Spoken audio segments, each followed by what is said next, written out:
Hello, and welcome to the North Coast Journal Preview. This is a show where we take a look at what is coming in the current edition of the North Coast Journal. I am your host, Tanya Shrum, and we are joined by North Coast Journal's managing editor, Jennifer Fumiko Cahill. Welcome. Hey, Tanya. Good to see you again. Good to see you. And another, we're getting a little July gloom going on, but a lovely week. Yeah, it feels like an early August, but but we're limping along. It's going to be all right. You know, this is an appropriate year. I feel like there have been other years where I've already worn shorts and I Mm-hmm. have not put on a pair of shorts yet this year. So it All right. seems like a real Humboldt summer. Maybe you should manifest summer. I'll work on it. I'll work on it. Well, we have your debut on the show covering the news and the arts and features beat all in one beautifully wrapped up presentation.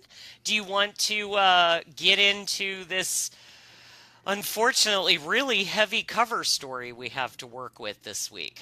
Yeah, it sure is. Thad is not on air with us, but he is with us in spirit because he has been working on this story that's on the cover for some time and working with really, I gotta say, one of the most impressive and bravest sources that we've,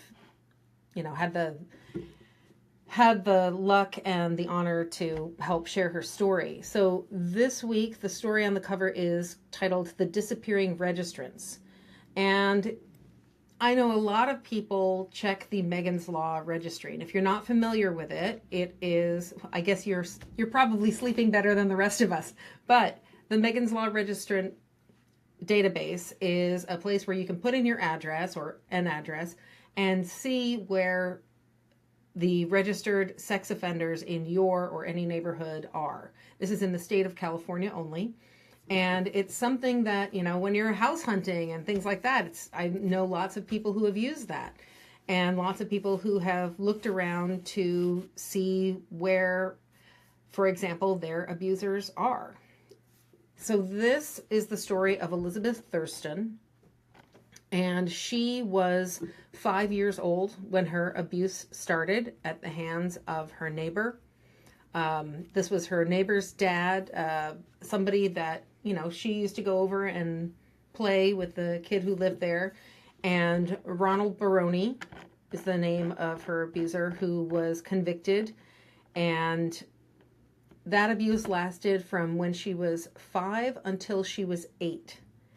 When she was 8 years old, and I am astounded at the bravery of the child that she told someone. And she told a friend who told her, "You got to tell an adult." She did. And they set up the video camera. She gave her testimony. That part of the events is a bit of a blur for her, but it was a trauma that stayed with her for the rest of her life. For years, her family did not talk about it. It was like it never happened, except for this thing that she carried around in the pit of her stomach, right? I know a lot of people who are survivors of abuse know that experience all too well. But one of the things that gave her some comfort and some feeling of control was being able to go onto the Megan's Law site and see where Ronald Baroni was and know that she was far away from him because she moved out of county, and to know that he was still on the registry and that people were in some way, if they sought out the registry, they were warned, and that it was keeping children safe. That what she did when she was 8 was not nothing, and that it kept children safe. Especially since he only spent a very short amount of time actually in prison. When he was charged, he confessed pleaded to a lesser charge, dropping the allegation of force or coercion, and he was sentenced to only 180 days in county jail and 6 years probation, as well as the lifetime on the list. However, he only ended up serving 114 days, but she took comfort in knowing that he was on that list for life. Until one day she checked it, and she talks about using it as like a self-soothing thing, right?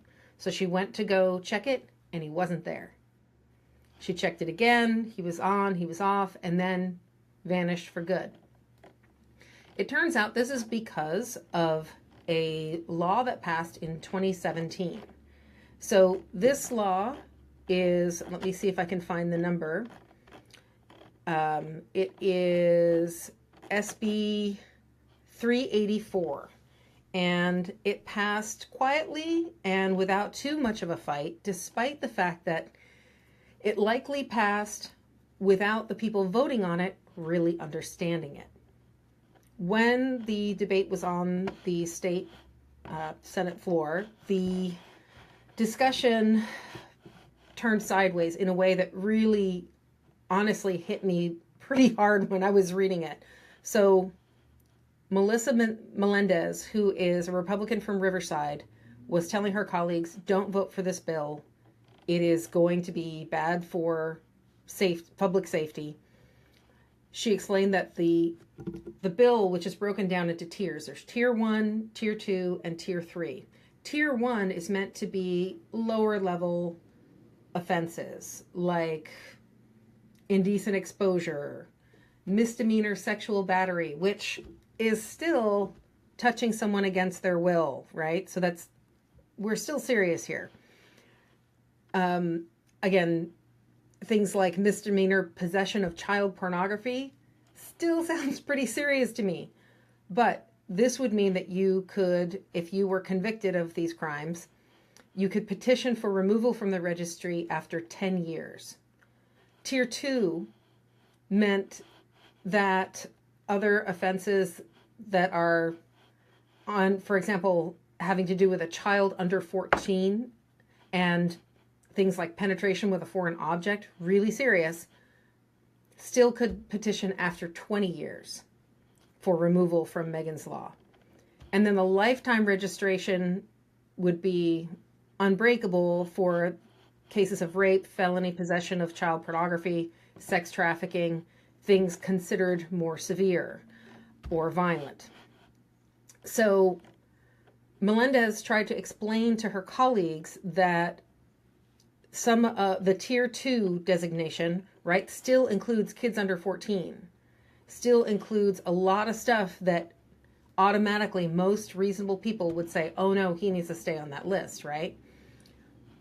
But in fact, a colleague, Lorena Gonzalez Fletcher, Democrat from Oceanside, erroneously corrected her and said, oh no, that's not the case. Crimes against children are tier 3 automatically. That is not the case. And that put the fear in me, right? Because you have all these folks who are studying up bills and studying up on all the things before them to vote on, and they didn't fully understand it. From this conversation, from the record, what it shows is that they didn't fully understand it, and they voted for something that works in a way that they did not intend. Terrifying. So this went into effect in 2021, and Baroni is one of the people who was tier 2 and petitioned and was removed from the list. A thing that is worth considering when we think about who's on tier 1 to tier 2 and tier 3 is that a lot of times, in order to especially spare children or people who've been traumatized, lesser charges are what attorneys end up going with, right? So just like Baroni, who pled to a lesser charge in order to move things along and get some leniency, which in a lot of cases, as District Attorney Stacey Eads points out, is to the benefit of the victims, right? They don't want to go through a big, long, extended trial, especially if they're children. The expedience can be a plus for people, but that means that people who might have been in tier 3 would be down to tier 2. It also means that people who might have been in tier 2 are down to tier 1. Couple that with the vast number of sexual assaults and assaults on children that don't get reported, or among those that do get reported, particularly with children, it's really hard to convict. This means that we are maybe not going to be covering people's safety the way that we intend for Megan's Law to work, right? Interestingly, part of the motivation was that this was supposed to help police better monitor really serious offenders, because they wouldn't be crowded out with people who say were urinating in a park, or, had sex in a car near a school or something like that. So there are lots of things that, people were worried about. Oh, this guy just urinated in a park and now he can't go to parks with his kids and it's so unfair. They're worried about that. But in fact, this other door really opened. So locally, neither the district attorney nor the police that Thad spoke to for the Journal said anything about this making their workflow any easier. It hasn't alleviated any kind of strain on the system and helped them to police serious offenders better. So the benefit, at least in our neck of the woods, is just not being seen. Speaking of our neck of the woods, I know that probably if you're listening to this, you're thinking to yourself, well, how many people is that locally, right? And countywide, what Thad found was that 48 sex offender registrants have petitioned to be removed from the list since 2021, and 40 of those petitions have been granted. In the state, that's 8,150 people who have successfully petitioned. In our area, the bulk of those removed from the list have been from Eureka and Fortuna. 15 from Eureka and 12 from Fortuna. The rest in the county's unincorporated areas, 11 totaled. So it feels very, very real, and it's hard to be sure if this is helping anyone, or if it's just hurting people and making people feel less safe. Well, and what really stood out to me above that, which I thought that was a pretty high statistic of folks that were petitioning and actually being granted.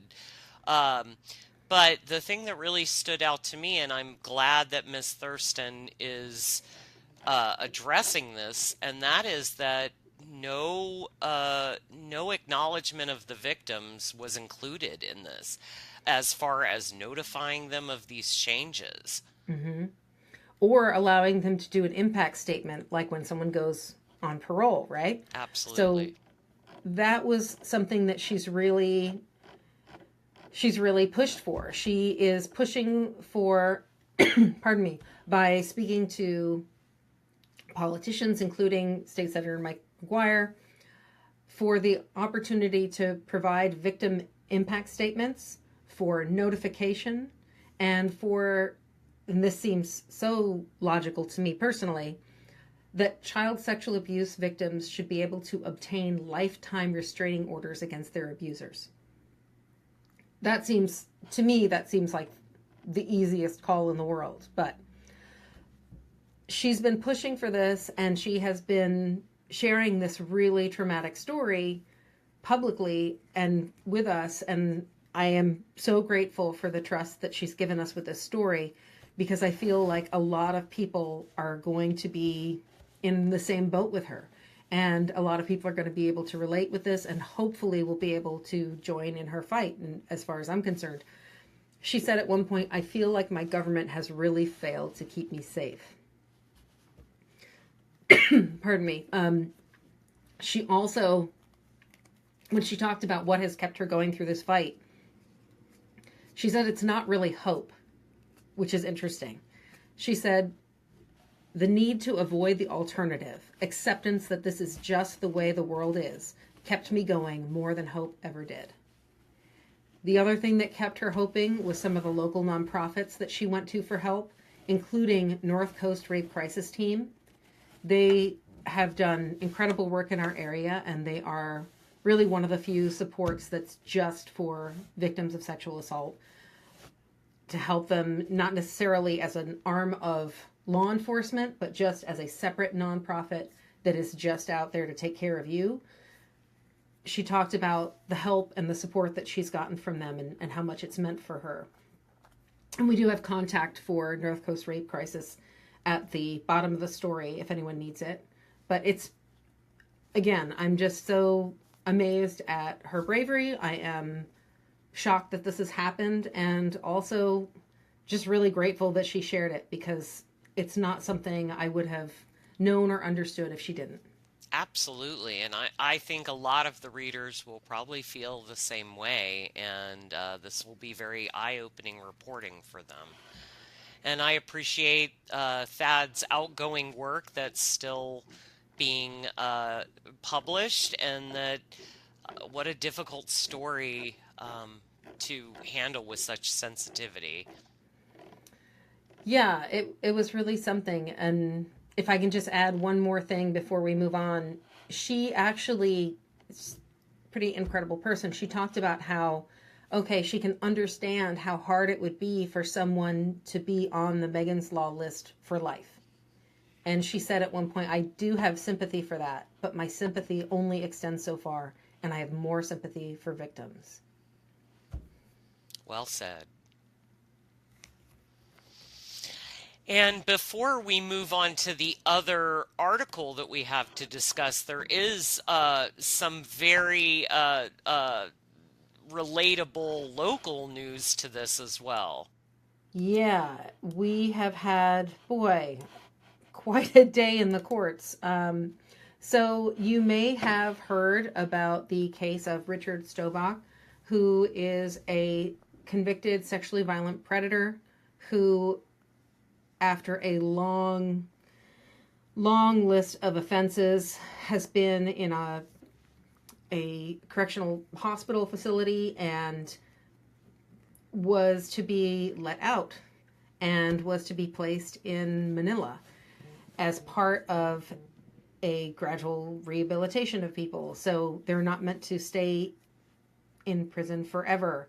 So there's a lot of community outcry, and today we got a press release from the district attorney saying that the judge has in fact vacated the prior decision, and this is in response to allegations that Stovach had possession of child pornography while hospitalized, and now the order has been vacated, which means that he will not be released, and he will certainly not be released to live in Manila.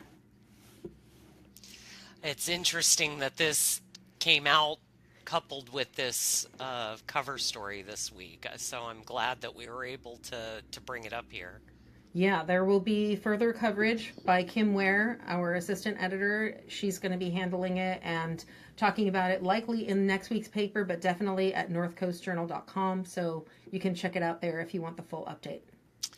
Absolutely. Well, thank you, Jennifer. And then we have a really wonderful story about how to support your community. Yes, the only thing that is better to me than donating blood to help your fellow human beings in Humboldt is having a slice of pizza or a steak when you're doing it. I got to talk to some folks from the blood bank this week, and one of them, by the way, is Kyle Wyndham, who used to work at the North Coast Journal. You may remember him. He was on the Dick Moves list one time, and it was pizza related.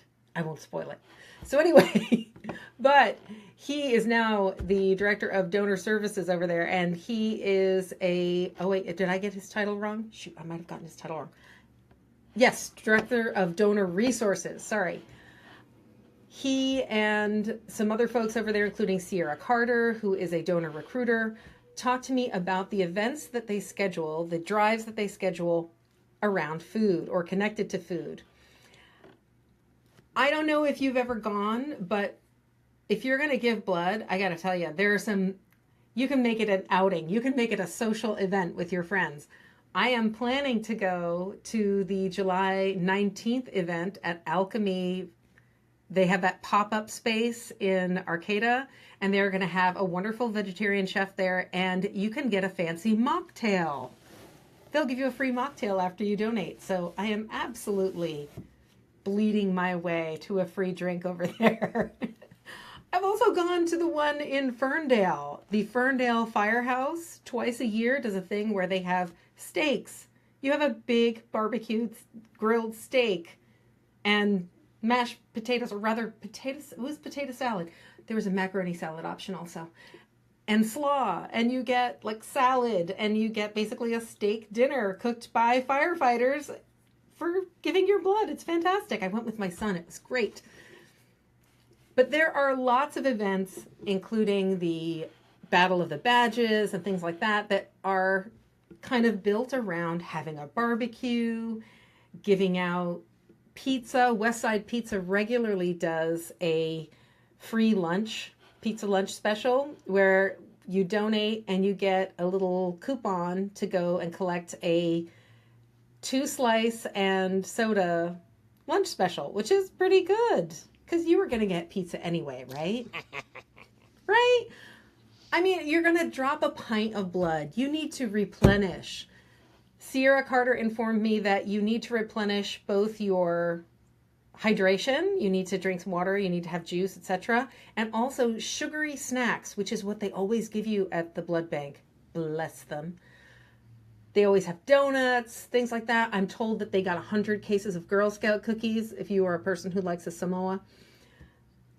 But they always give you a sugar snack to kind of boost your carbohydrates again and, dare I say, get your blood pumping again. And we talked about some of the promotions they do outside the blood bank, but also we talked about what they do at the blood bank. So you know the blood bank facility that's over next to St. Joe, right? St. Joe Hospital. So, oh yeah, they, like I said, they always have donuts or something. I did not realize family night was a thing. Did you know about this? I did not. So Wednesday nights, they're open later. They're open till 7 p.m. on Wednesdays, and there's dinner, essentially. You go in, and they will have a meal. They're apparently getting a hot dog machine, and they're going to make it hot dog nights. And you can bring your kids or whatever, and just... Kyle actually said that he remembers being a kid and coming with his mom and eating. I'm sure that young Kyle could put it away. And eating and relaxing while she was donating blood. And for somebody who is, for example, a parent or someone who has a demanding job, etc., if you're real busy, being able to multitask in that way, that removes a barrier. And in the same way, now I'm going to go for drinks with my girlfriends on the 19th and give blood. There are ways to make it appealing, social, barrier-free, and they're really doing their best, especially since our local blood bank, the North Coast Community Blood Bank, doesn't give out cash. Most blood banks do. They don't. There's no gift card exchange. There's no cash reward for giving blood. People here give blood because they care about their fellow human beings. It's pretty great. It's pretty beautiful. But they get low on certain blood types. And when they get low, it's pretty scary. And in fact, Tracy Palmer from Westside Pizza, whose sister works at the blood bank, said that seeing the empty shelves at the blood bank when they were touring really changed her mind. And anyway, there's information on their website. You can check it out and see when you can go and donate next. Absolutely. And don't be afraid of needles. It doesn't hurt. Get out there and give blood. Thank you, Jennifer. That wraps up our time for this week. And the current edition of the North Coast Journal will be available tomorrow on newsstands. And of course, you can always find it 24/7 at northcoastjournal.com. I am Tanya Schrum. Thanks for being with us and staying informed and supportive of our community here on the North Coast.